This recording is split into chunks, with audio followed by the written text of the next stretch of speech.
Imagine kapatid, kung isa kang tupa na nasa bingit ng kapahamakan, kadiliman o example, natrap ka sa bangin.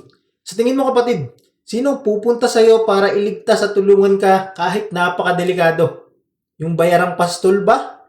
O yung taong hindi ka naman sa kanila? Ang sagot ay wala po sa kanila kapatid, kundi only the shepherd who truly loves you. And that shepherd is our Lord Jesus Christ. At yan ang mensahe mismo sa verse na ito. Pakinggan mo kapatid.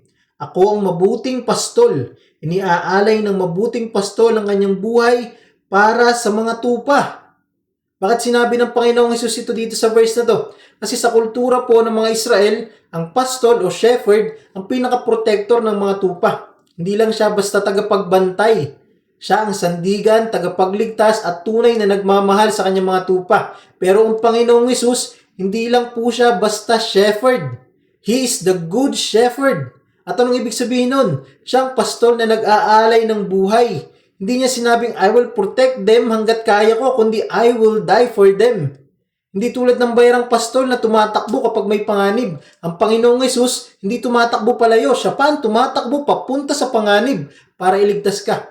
Ganito ang puso ng mabuting pastol. He knows his sheep intimately. Sabi po ni Jesus sa verse 14, I know my sheep and my sheep know me.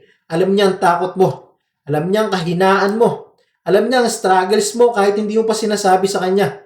He leads, not drives. Mababasa po natin sa Psalms chapter 23 verse 1 to 3. The Lord is my shepherd. He leads me beside still waters. Di ka niya pinapagalitan para sumunod. Pinapangunahan ka niya dahil gusto kanyang itama at ingatan. He protects you from the enemy. Sabi niya po dun sa verse 10, the thief comes to steal, kill, and destroy. Pero ang Panginoong Hesus sabi niya, naparito ako upang ang mga tupa ay magkaroon ng buhay na masaganang lubos. Hindi kanya pinapabayaan sa gawa ng kaaway. Siya mismo ang harang sa iyo. Siya mismo ang harang sa depression, sa kasalanan, sa distraction. Nangyayari po ito madalas sa panahon natin ngayon pag may taong muntik ng maligaw spiritually pero biglang may nag-message na kaibigan, oy, attend ka naman sa church. That's the shepherd calling you back. O pag nasa lowest moment ka pero biglang may Bible verse na bumungad sa phone mo, sa newsfeed mo, hindi po coincidence yun kapatid. That's the shepherd reaching you. Minsan pag may plano kang gumawa ng mali, pero may strong conviction sa puso mo, that's the shepherd protecting you. At pag akala mo wala ng pag-asa pero biglang gumaan ang loob mo habang nagpipray, the shepherd is lifting you up. Kapatid, pakinggan mo ito. Ang ibang pastol gagawin ang trabaho nila dahil may bayad. Pero ang Panginoong Hesus, hindi mo binayaran. Pero sabi niya sa verse 15, I lay down my life for my sheep. Hindi siya namatay dahil mabait ka. Namatay siya dahil mahal ka niya. Kaya nga sabi sa Romans 5:8, while we were still sinners, Christ died for us. Kaya kapatid, maaaring pakiramdam mo, naliligaw ka, o minsan nangihina ka, na parang wala ka ng direksyon, pakiramdam mo, worthless ka. Tandaan mo kapatid, you have a shepherd who died to save you.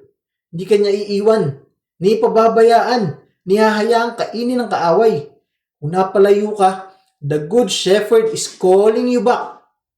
Kung sugatan ka, the good shepherd is healing you. Kung nalilito ka, the good shepherd is guiding you. Kung nagkasala ka, the good shepherd is restoring you. At kung babalik ka sa kanya, sigurado siya sa iyo kapatid. Palagi mong alalahanan ng mensahe niya. I am the good shepherd.